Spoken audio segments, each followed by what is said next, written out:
Здравствуйте, вы смотрите интервью на информационном портале LAF.MD.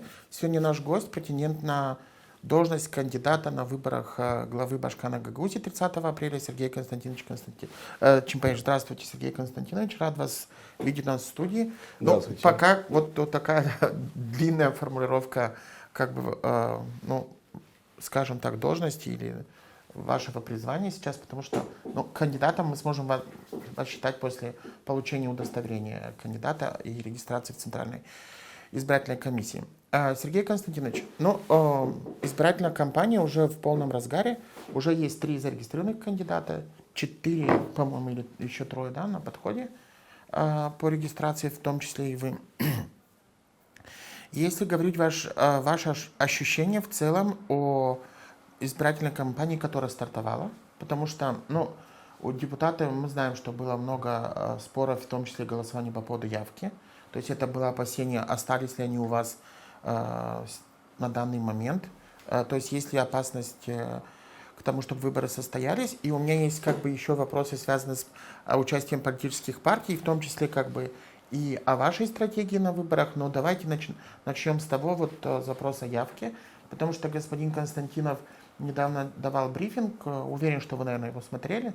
И в частности, там один из тезисов, который он высказал, в том, что депутаты нарушили процедуру голосования, хотя его не было на той сессии. То есть я не берусь судить, нарушили или нет, но в любом случае он как будто бы высказался в поддержку решения главы Гагаузии не подписать эти изменения в закон. Он имеет право на мнение, но давайте к вопросу явки. Ситуация выправилась в этой части, потому что все же зависит от того, какие все-таки будут сделаны списки. Вы знаете, для меня немножко тема явки, она немножко осталась позади, поскольку, бурно обсуждали где-то период месяц назад, полтора месяца назад. И понятно, она с повестки дня этот вопрос не ушел. Потому что Башкан не подписала изменения в уложении, которые, в общем-то, депутаты все, 25 человек, проголосовали 24 человека. И цель-то ведь была простая, благая, создать благоприятные условия для того, чтобы выборы провести. Потому что 50% риск большой, что выборы не состоятся. Но жаль, что мы подошли к этой ситуации с нерешенной проблемой. Но выборы так или иначе надо проводить. Я абсолютно убежден, что выборы пройдут. Даже если придется через 2 недели проводить повторное голосование. Здесь не стал бы я комментировать высказывания спикера. Каждый имеет мнение. Но в этом случае хочу сказать лишь одно.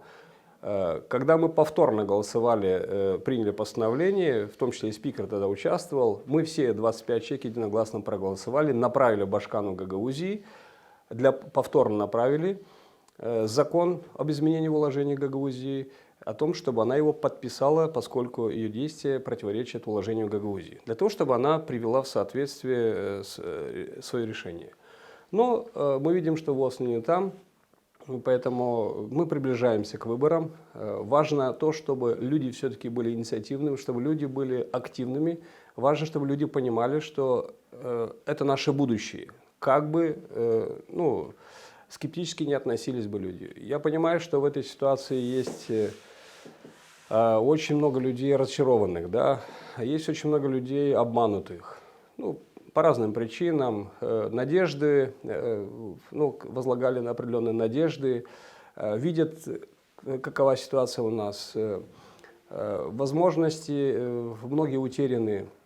Все как будто на глазах рушится, жизненное положение людей ухудшается. Это экономика, это и вообще связано с жизнью людей, это и политическая нестабильность, неясность в сегодняшнем и завтрашнем дне. Поэтому контингент таких людей, даже по исследованиям, достаточно немаленький, там может быть на уровне 30%. Важно, чтобы сейчас конкуренты на выборах, кандидаты с своими помощниками, своими агитаторами, с людьми, доводили до людей, что нужно всем активно прийти и выбрать достойного. Кого изберет народ, тот и будет возглавлять следующие 4 года. Потому что если просто от этого отказаться, от этой идеи отказаться, то значит тогда нужно согласиться с тем, что так дальше будет хуже. В любом случае человек живет надеждой, Мы созданы, чтобы жить в обществе, и в этих условиях все-таки нужно стараться. Нам нужно преодолеть это все. В том числе, вот ваш вопрос с порогом, нужно решить вопрос, даже если она его не подписала, это на ее совести. Народ должен проявить свою активность, выйти, преодолеть этот порог, избрать главу Гагаузии и планировать и двигаться вперед. Сергей Константинович, ну, конечно, заслуживает отдельного внимания ваш недавний визит в Российскую Федерацию и встреча в Государственной Думе. Но как бы хочется подойти так, чтобы это все рассмотреть в такой целостной картине. Поэтому я начну с партии социалистов и участия партии социалистов в выборах. Потому что сегодня, получается, в избирательной кампании мы видим как минимум 2 кандидата. Как разделилась там партия социалистов, в одной участвует одна группа, в другой участвуют лидеры этой же партии, которых сегодня не исключены из партии. Ну, как бы, то есть определенно непонятная ситуация, да, в этой части есть. В то же время господин Боля, который возглавляет штаб господина Петрова, говорит о том, что устав партии социалистов не предусматривает такую форму, как поддержка. То есть это или участие в выборах, или не участие в выборах. Это первая часть вопроса. И на ваш взгляд, почему партия социалистов, по сути, да, ну, будем говорить открыто, идет с 2 кандидатами на выборы? И в том числе, допустим, и визит господина Петрова в Россию, и ваш визит господина тоже в Российскую Федерацию. Получается, что это все как бы один электорат, да? А не получится ли, что этот электорат будет размыт? И почему так произошло? Начиная с партии социалистов. Я попробую объяснить саму ситуацию, как я ее вижу. Скажу честно, что, во-первых, меня в Фейсбуке нет. Я не отслеживаю вот их нет, эти передряги, да, между собой. Хотя я в курсе, мне скидывают иногда информацию, некоторые статьи я читаю. Но, честно, я этим особо не интересуюсь. Понимаю, что там у них есть раздрай, там у них есть раскол. Там есть нарушение партийной дисциплины по части принятия решения. То есть они должны были, если говорить по-правильному, должны были принять решение у себя в партии, я не знаю, там, на съезде там, или где там они принимают это решение, выдвинуть кандидата, представить его надлежащим образом и идти общим фронтом. То, что сейчас у них произошло, ну, это как раз раскол. Это понятно, что у них там непорядок в партии. Но если не рассматривать само существо, да, вот что у них там. Если позволите, я маленькое уточнение. Я думаю, что наших зрителей меня меньше всего интересуют разборки внутри партии социалистов.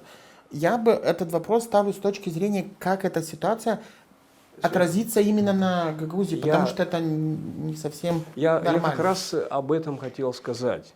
Мне кажется, что как раз, вот, ну, об этом я говорил много раз, моя позиция такова, что мы должны, народ Гагаузии, максимально абстрагироваться от политических шнёских партий.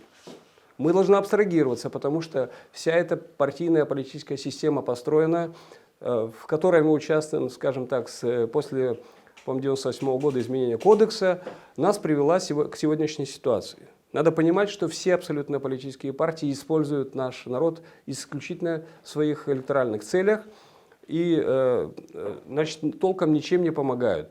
Поэтому у нас есть закон о правовом статусе Гагаузии, у нас есть институты власти свои, и нам нужно по принципу автономности, то, что заложено в законе, придерживаться тех норм и стараться максимально отдельно рассматривать свою повестку. В особенности, если это касается сегодня выборов главного должностного лица.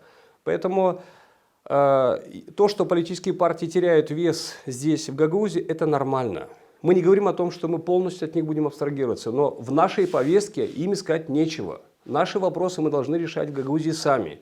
Мы должны идти к цели, чтобы добиться политического представительства в парламенте, чтобы мы своих детей, своего народа избирали у себя и направляли в парламент, для того, делегировали, для того, чтобы они представляли интересы нашего народа.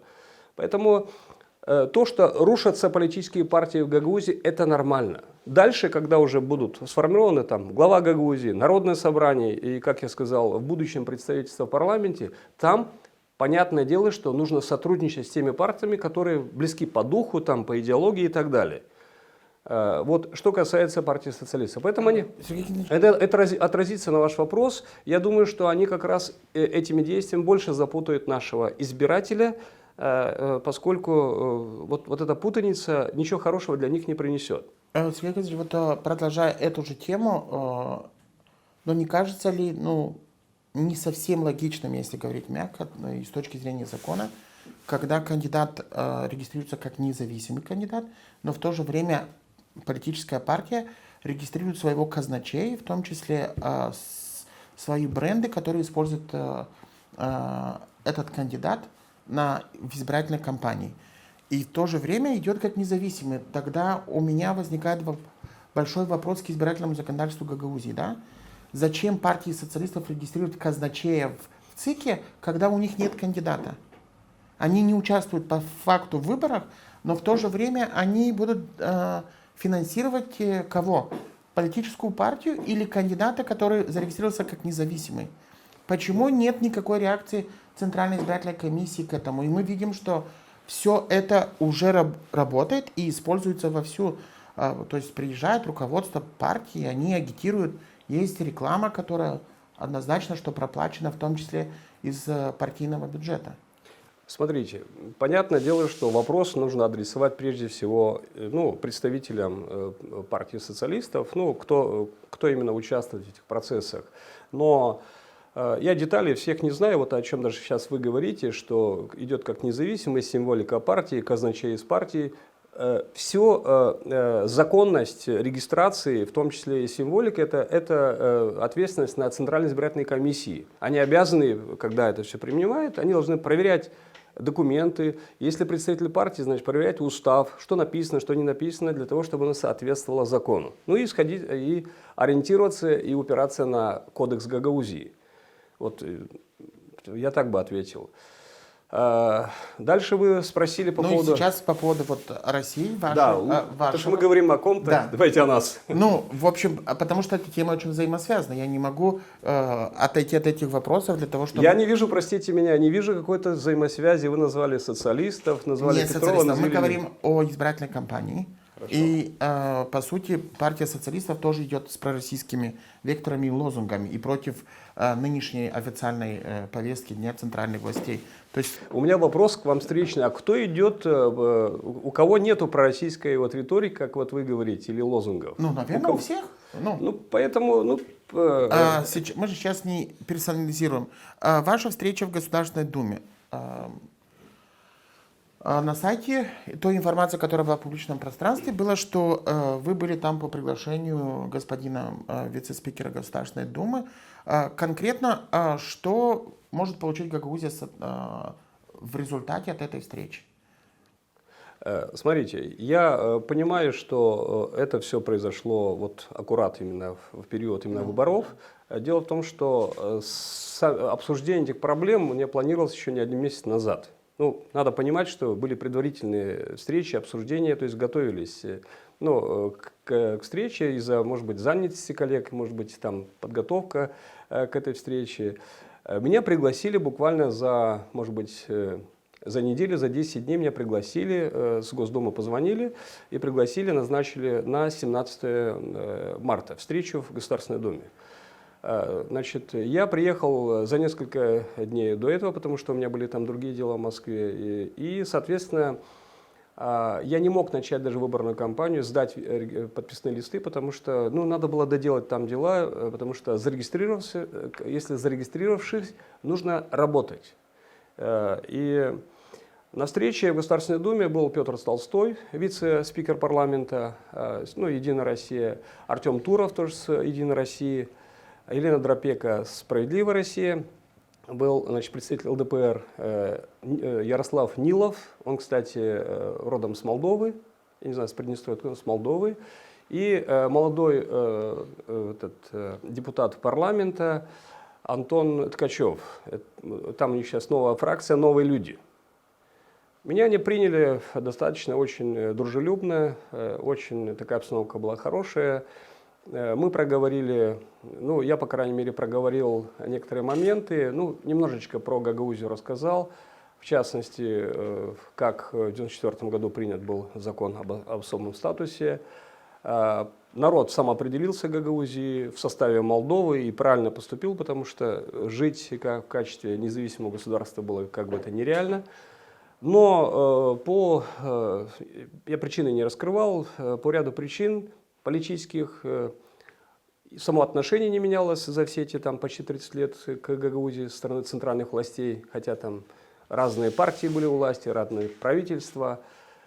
И, безусловно, привел пример некоторые противоречия, которые я запомнил, в короткий период, то, что у нас были, и где у нас не могло быть консенсуса с Кишиневым. В частности, я напомнил о законе о недискриминации, напомнил о проведенном референдуме. Но моя миссия была, в целом я хотел озвучить главные глобальные проблемы, которые беспокоят Гагаузию. Потому что я хочу напомнить, в прошлом году люди на митинги выходили, огромное количество людей выходило на митинги, тысячами подписей собирали люди в надежде, что Российская Федерация сможет на это обратить внимание и сможет решить каким-то образом проблему поставки газа в Гагаузию по льготной цене. Эту проблему я там озвучил, но сказал, что по определенным причинам до адресатов, до премьер-министра России, до президента России эти письма не дошли. Но я хочу напомнить, что и у вас в студии мы говорили здесь осенью, и на общественном телеканале, вот это решение народа, собранные подписи, эту инициативу нужно было руководителям Гагаузии здесь решить и направить на официальном уровне и попытаться провести встречу. Этой работы проделано не было. Я начал уже со своей стороны с осени продвигать как сопредседатель межпарламентской группы и как лидер фракции «Голос Гагаузии». Я начал эту тему продвигать. Вот и пришел к встрече 17 числа. Я эту проблему озвучил.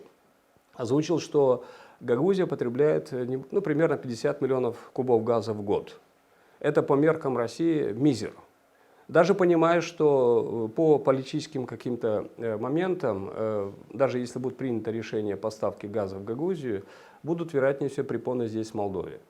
Но не буду раскрывать детали, и им обозначил, что решение найти можно. То есть эту проблему я озвучил. Вторую проблему я озвучил, как я ее понимаю, очень четко, что все-таки мы расположены в степной зоне, в Буджакской степи. Зона рискованного земледелия. Особенности последние годы мы сталкиваемся с жесточайшей засухой, что повреждает наши сельхозугодья. 2020 год, 2022 год. И вижу, что проблема, конечно, источник, у нас нет воды, нечем поливать. Вторая проблема у нас, конечно же, остатки лесов, высыхает, вырубает лесополосы, и мы потихонечку превращаемся в некую голую степь. И в Гагаузии в 2019 году был принят по инициативе тогда еще покойного Яниоглу Валерия Федора Петровича, был принят закон об восстановлении водных и лесных ландшафтов. Так вот, в 80-е годы, в конце 70-х годов, 80-е годы по всей Гагаузии, там, где есть по местности, там, где есть близко родниковые воды, везде прокопаны каналы, искусственные озера. И благодаря родникам, благодаря талым водам, дождевым, то есть они наполнялись, набирались водой. И мы поливали земли, во всех населенных пунктах имелись овощеводческие бригады. Сейчас практически все заилено, озера практически высохшие. И в связи с чем я обозначил эту проблему, попросил у них возможности поставки техники. То есть мы можем частично датировать, создать структуру у себя, допустим, муниципальное предприятие, которое на постоянной основе будет этим заниматься, но техника дорогая, техники нет. То есть экскаваторы типа драглайнов, которые копают, роют эти каналы, и бульдозеры большой мощности. Плюс, имея такую технику, мы можем чистить и будем чистить каналы. Вот сама история такая негативная, помните, лет 5-6 назад затопление Чедарлунги, когда заилена была река, затопление в Камрате. То есть вот эти работы нужно постоянно проводить. И в моем понимании должно быть муниципальное предприятие обеспечено техникой, достаточной техникой, которая на круглогодичной основе должна заниматься этими работами. И мы потихонечку сможем восстановить свой водный ландшафт. Нам нужно сажать леса. Понимаем, что они не вырастут за год, за два, но мы должны создать основу. Ведь если у нас будет много водных источников, сотни озер искусственных, леса, они же будут подтягивать облака. То есть у нас шансов больше, что будут дальше дожди. Это очень жизненно важно для нас. Третью проблему я обозначил, что все-таки Гагаузия теряет своих людей. Молодые люди уезжают, и в этой сложной ситуации, как я тоже вижу, понимаю, что нужно создавать хозяев, собственников на земле. Ну, не только на земле, но преимущественно в селах. В каждом населенном пункте нужно создать по 20-30 хозяев, чтобы они по современным технологиям выращивали ягоды, фрукты, там, виноград, может быть, теплицы, там, где есть добавленная стоимость, и мы должны им помочь. Но работая на земле, имея даже свой фонд поддержки предпринимательства, мы его можем нарастить и, вероятнее всего, будем наращивать. Но техникой нужно обеспечить. Так вот, я обратился с помощью поддержки, чтобы нам, может быть, помогли техникой для того, чтобы мы могли создать у себя молодых хозяев. Вот эти три ключевые направления я озвучил на встрече и очень надеюсь на то, что в какой-то перспективе, понятно, что было сказано со стороны вице-спикера парламента о том, что они все-таки это озвучат исполнительной власти, имеется в виду премьер-министру, ведомства.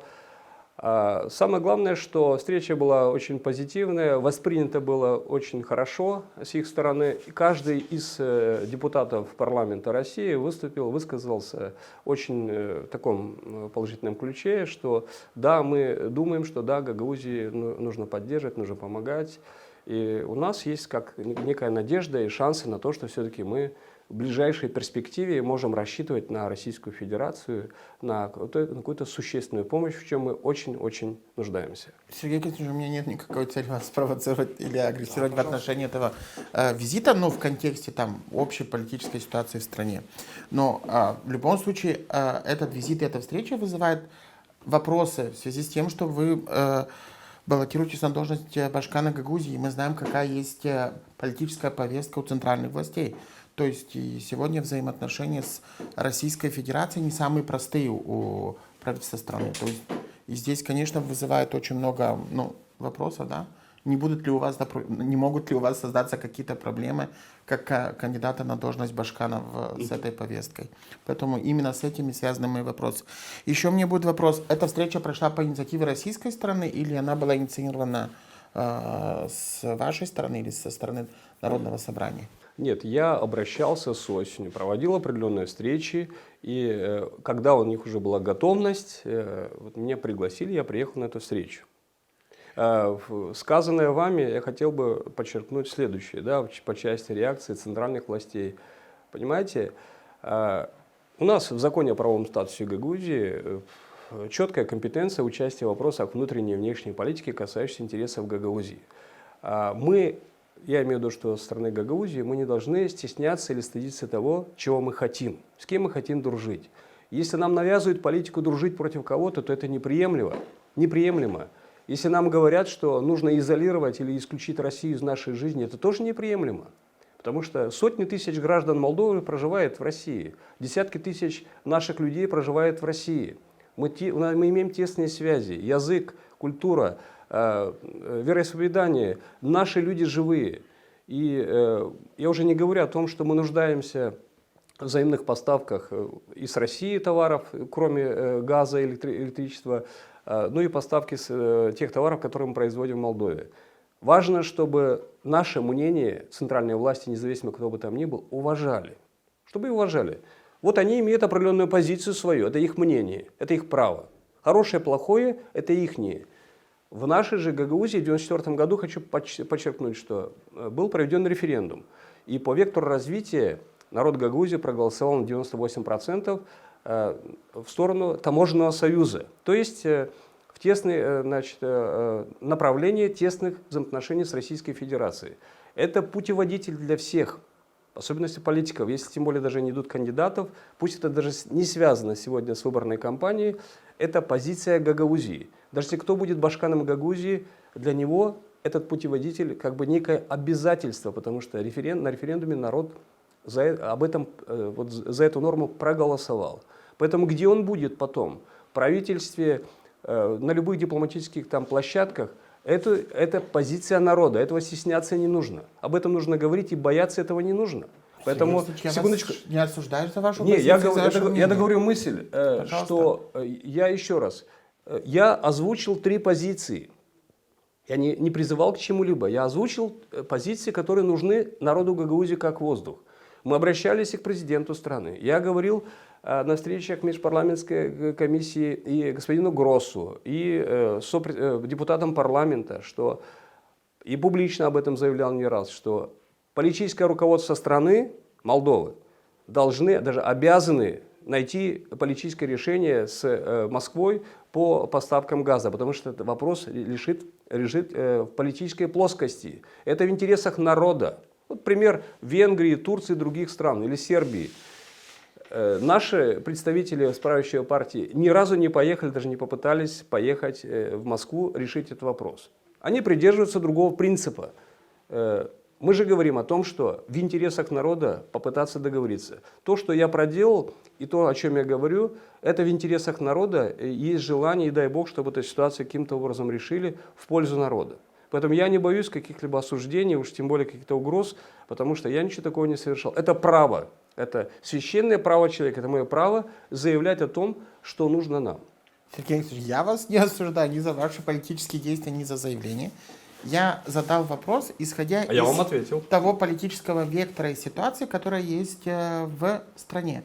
И поэтому мы понимаем, что Молдова осуждает агрессию России в Украине, не вдаваясь в политические разборки. Это поэтому мой вопрос совершенно уместен. Правильно, но мы же не обсуждаем войну сейчас, простите, секундочку, мы же не обсуждаем войну. Я сейчас не заявляю об этом. Я лишь говорю о том, что мы... Я всего лишь спросил о том, не было ли у вас опасения, что ваша встреча может отразиться на вашей политической деятельности? Нет, я этого не боюсь. Вот я хотел бы, чтобы понимали политики в Молдове, что да, у них есть позиция касательно войны на Украине.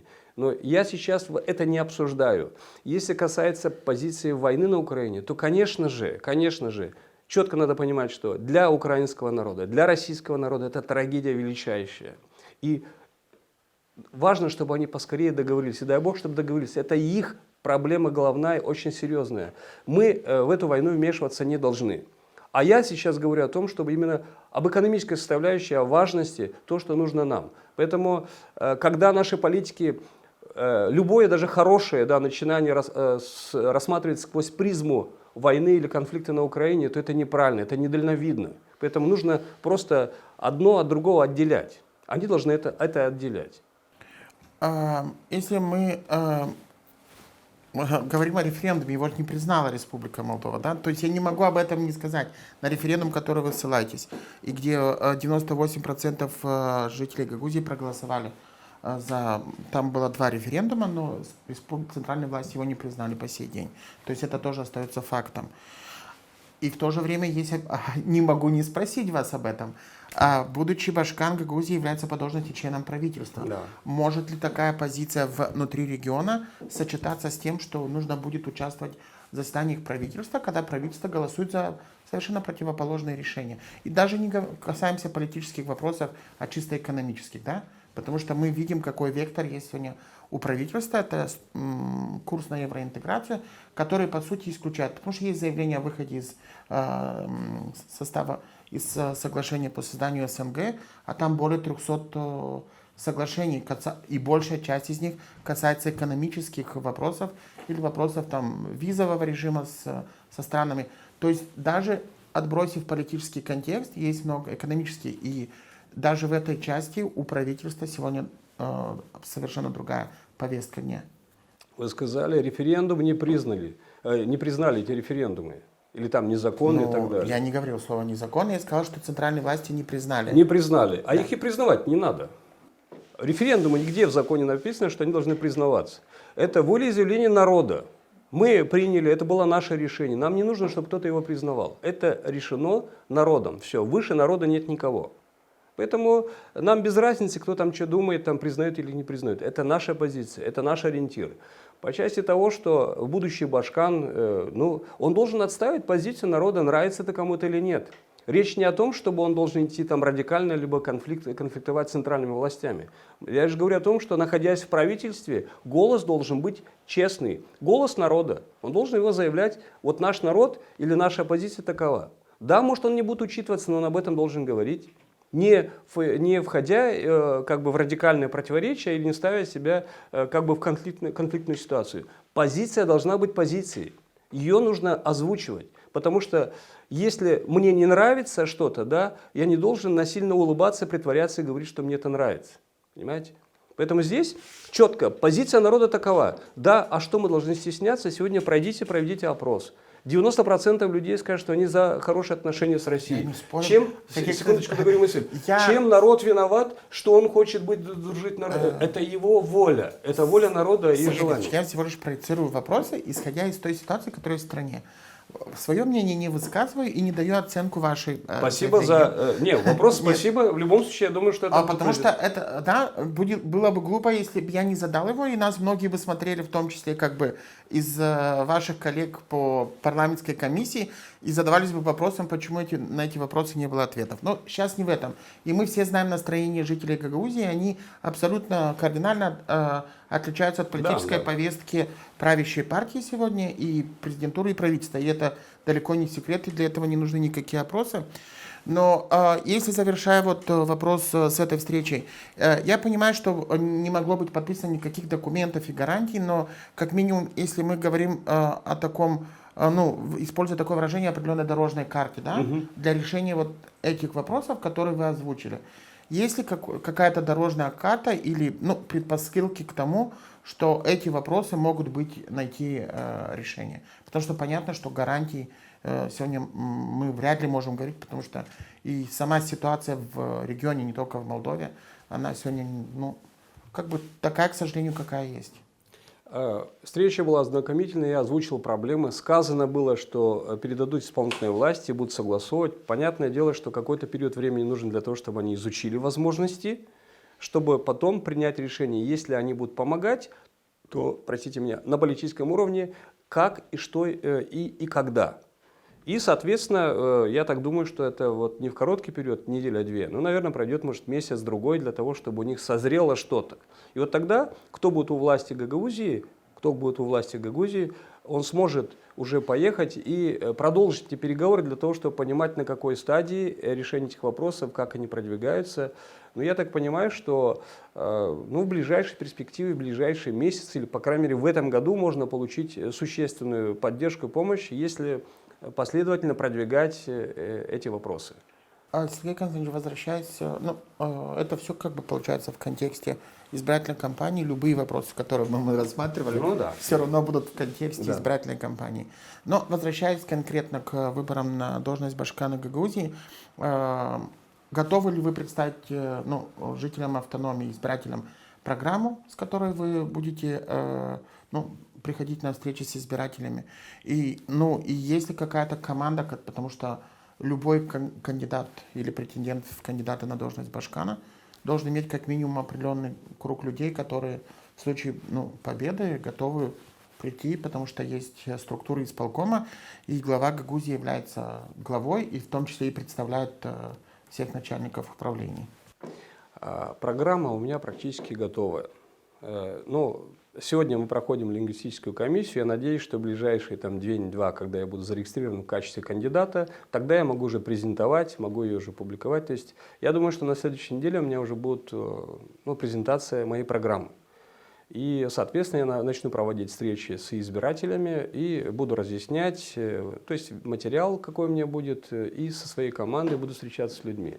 Что касается команды, то костяк у меня людей есть, и политиков опытных, надежных, которые будут, в общем-то, скажем так, около меня, где заместители, то есть ключевые должности.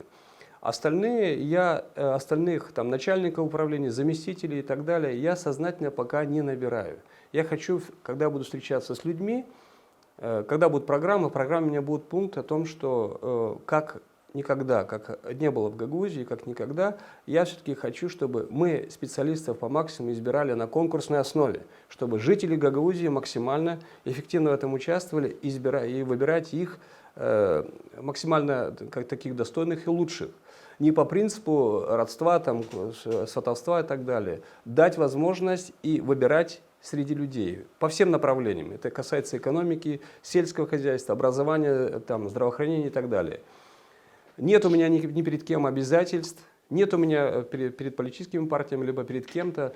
Я хочу, чтобы у меня команда была специалистов, которые будут отдаваться, которые будут на месте, не просто вот максимально создать такую эффективную команду.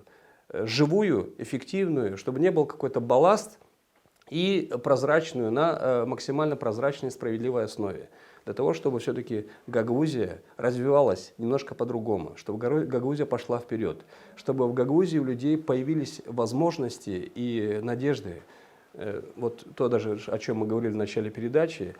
То есть просвет нужен. Нужно создавать, нужно строить, нужно созидать, нужно двигаться. И вот таких мобильных людей я хочу вокруг себя вот, набирать таких людей, от которых будет польза и толк. Сергей Константинович, если мы говорим о избирательной кампании и ее ходе, на сегодняшний день, ну, как минимум правящая партия, вот господин Гроссу в эфире какого-то канала заявил, что ПАС не будет участвовать в выборах Башкана Гагаузии, но считает, что эти выборы имеют большое значение для страны. То есть, ну, не знаю, речь идет об официальном участии, да? Владимир Воронин, лидер ПКРМ, тоже заявил, что партия коммунистов не будет участвовать, и это оставляет на решение местных организаций. Как вам кажется и видится вся ситуация? Будет ли вмешательство со стороны центральных властей в этот раз в избирательные процессы в Гагаузии? Ну, не будем считать там господина Дадона, потому что все-таки партия социалистов сегодня не у власти. То есть, будучи даже там, ну, парламентская партия, все-таки они не у власти, и возможности там иметь административный ресурс и влияние на какие-то процессы, у них этого влияния нет. Я бы сказал, что Владимир Воронин честно сказал, что они не участвуют в этих выборах. С ним я соглашусь. Что касается высказывания господина Гроссу, то понятное дело, что восприятие правящей партии здесь, в Гагаузии, крайне негативное. Ну, такова ситуация сегодняшняя. Поэтому им не с руки заявлять о том, что кого-то они поддерживают, либо к какому-то кандидату они относились бы более благожелательно, что ли. Ну, я как бы эту ситуацию знаю получше, просто не хочу озвучивать, поскольку она будет немножко, может быть, выглядеть неправильно. И я поэтому оставлю так, что вот он сказал то, что он хотел сказать. Что на самом деле мы увидим. Поэтому партии, вот сегодня они по большому счету практически абстрагированы. Даже если они имеют влияние, даже партия ПАС, они имеют влияние косвенное. То есть не такое, как раньше, навязчиво. То есть вот эта партийность, она уходит. И это определенно вот, вселяет некий оптимизм. И считаю, что это как бы и есть наша заслуга определенная в том, что мы все-таки немножко вытеснили политические партии для того, чтобы у людей раскрылись глаза и немножко понимали, что это наша жизнь, собственная жизнь. У себя дома мы должны максимально сами решать вопросы, учитывать собственные интересы и потом их представлять и, значит, сотрудничать с теми или просто интерес обсуждать с тем, кто даже если у власти, но исключительно в интересах собственного народа. То есть вы как бы считаете, думаете, что вмешательство, ну, не прямого, а даже косвенно там на выборы, возможно, что не будет в этой избирательной кампании? Я думаю, что будут. Просто я не хочу о них говорить. То есть, ну, меня интересовало больше ваше мнение в этой Они участвуют, части. то, что говорит господин Гросс, он говорит. То, что они делают, это другое. Поэтому, ну, фактов нет, документов нет. То, что знаем, пока промолчим. Я не хочу, чтобы из моих уст что-то выходило. Вот. И вот завершая наше интервью, как вы планируете устроить свои взаимоотношения с конкурентами на выборах? Потому что в нашей студии был господин Дудогло, он говорит, что будет уважать всех кандидатов, не критиковать. Такую же позицию высказывает господин Фармузал. Ну, я не слышал мнения господина Узна, за него не могу говорить и за других пока оппонентов. Но как бы вот какой стратегии вы будете придерживаться? У меня стратегия одна. Я думаю, что времени осталось немного. Я ведь стартовал позже намного, чем, допустим, многие. Времени немного, мне надо успеть объездить, встретиться с людьми. Я буду встречаться и говорить то, что я намерен сделать, будучи главой Гагаузии, если меня народ Гагаузии изберет. Поэтому обсуждать конкурентов, оппонентов, думаю, что, во-первых, мне не с руки, и я этим заниматься не буду. Я благодарю вас за это интервью. Напомню, что сегодня нашим гостем был претендент на должность кандидата главы Гагаузии Башкана автономии Сергей Константинович Чимпаеш. Оставайтесь с Лав МД и будьте в курсе происходящих событий.